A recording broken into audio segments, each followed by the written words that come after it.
Léo, nós temos mais uma notícia importante chegando, a reportagem da Folha de São Paulo, do colega Arthur Rodrigues, que conta que Marçal foi solto após delatar os seus comparsas à Polícia Federal. Ele está falando daquele inquérito no qual Marçal foi investigado lá quando ele tinha 17, 18 anos, e ele foi condenado por furto, por envolvimento com uma quadrilha que realizava fraude bancária, né, que usava os sistemas ali de internet para extorquir as pessoas. O Arthur conseguiu esses dados no processo completo da investigação referente à prisão de Marçal em 2005 e a condenação dele por furto em 2010. A investigação aponta que ele sabia do esquema e atuava selecionando endereços de e-mail e possíveis vítimas. Marçal nega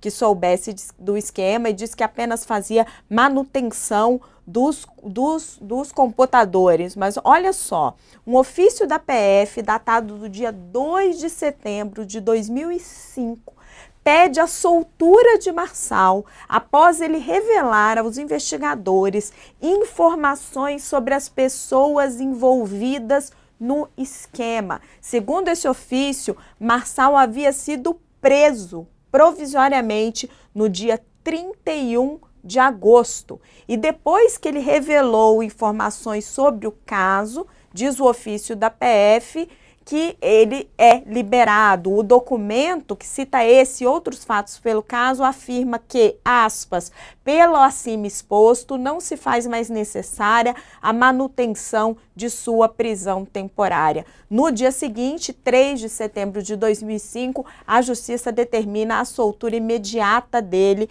enquanto manteve outros suspeitos presos. Um dos trechos desse despacho afirma que ele repassou várias informações a respeito de vários envolvidos com o esquema de fraudes na internet, suscitando 2 dos suspeitos que estariam morando em Cuiabá, onde continuariam operando o esquema.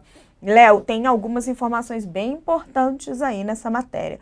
Primeiro, de que Marçal chegou a ser efetivamente preso provisoriamente do dia 31 de agosto de 2005 até o dia 3 de setembro de 2005 e que ele é liberado depois de fazer uma espécie de delação premiada. Ele não chega aqui a citar essa informação, mas depois de dar informações, a citar essa expressão, né? Mas depois de dar informações à Polícia Federal sobre outros integrantes do sistema de fraude. Depois que ele faz isso, a prisão provisória dele é revogada. Olha só, além de ter sido condenado por furto e, portanto, poder ser chamado de ladrão, né? O Pablo é X9 também, né? Então vai mais uma para conta dele, é ladrão e X9. E aí o que acontece? Eu concordo com o que a Raquel acabou de falar, né? Você tem com a matéria, a prisão era um fato que tinha sido noticiado, né?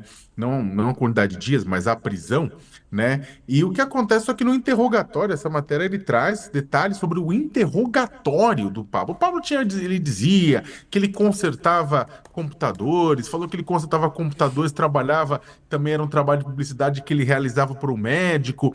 E aqui tá, ó, trecho do interrogatório de Marçal, de 31 de agosto de 2005, citam detalhes da atuação dos integrantes da sua quadrilha, falam do uso de software e também relatam que o homem teria acesso a todas as contas bancárias que seriam fraudadas. Ele sabia, ele era responsável por coletar e-mails para poderem ser enviados. Sabe aquele pessoal que acaba enviando e-mail para depois você clica, uma fraude, perde todo o seu dinheiro? Pois é. Pablão, né? Ele estava envolvido nesse processo, foi até condenado a mais de 4 anos por furto qualificado devido a isso. Só acabou não indo para a cadeia, né? Ele teve uma prisão provisória, mas não acabou indo para a cadeia por um longo período, porque ele recorreu, né? Ninguém sabe como, com que dinheiro, mas recorreu, e aí depois disso o tempo do recurso foi tão longo que acabou a pena prescrevendo, né? Mas essa matéria que ela coloca novamente, e é um ponto interessante. Ô, Raquel, eu amo Carolina, aquela música do Chico Buarque, né? E aí lá na música, no finalzinho de Carolina, ela coloca assim: olha, bem que mostrei a ela, o tempo passou na janela e só Carolina não viu.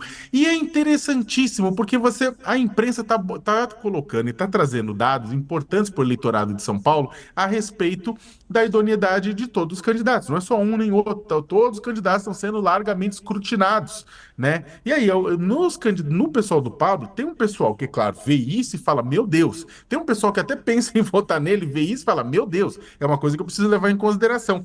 Mas tem um público que segue o Pablo que não importa. O tempo vai passando na janela, né? Mas como existe uma fanatização, uma relação fanática, tal como existe em outros líderes, é claro, a direita e a esquerda, tem um pessoal que é fanático. Né, que não importa o que aconteça, não importa, o erro foi meu. E aí a gente até vê gente. Tem uma reportagem interessante que o pessoal foi atrás de pessoas que foram enganadas pelo bando do Pablo do o bando do Pablo não chamava bando do Pablo, mas era aquela quadrilha investigada pela Polícia Federal, né? E tinha gente que falou: eu perdi dinheiro, mas tudo bem, foi um erro meu. Né? Não foi culpa dele, foi um erro meu, porque pessoas que gostam dele dizem que o erro foi da própria pessoa que caiu no golpe e não do golpista, que era o Pablo Marçal e equipe. Né? Isso me lembra também Nelson Rodrigues, perdoa-me por me traíres, né? Então é o seguinte, no final das contas, todas essas informações que estão sendo jogadas pela imprensa são fundamentais para entender a veracidade dos fatos. Não importa que o candidato diga alguma coisa XYZ. O que importa é que o candidato disse no momento que falou com a Polícia Federal, existe um auto, existe documentos disso aqui. Agora ele pode repetir e falar que nada disso foi colocado na mesa. Cabe ao eleitorado que não terceirizou sua capacidade de raciocínio perceber a diferença entre as duas coisas. Não, assim, na medida que você está condenado numa investigação, você está condenado por um crime, você colaborar com a investigação é um fato até positivo, né? Que colabora para o investigado, para o criminoso, ele tem redução de pena e etc.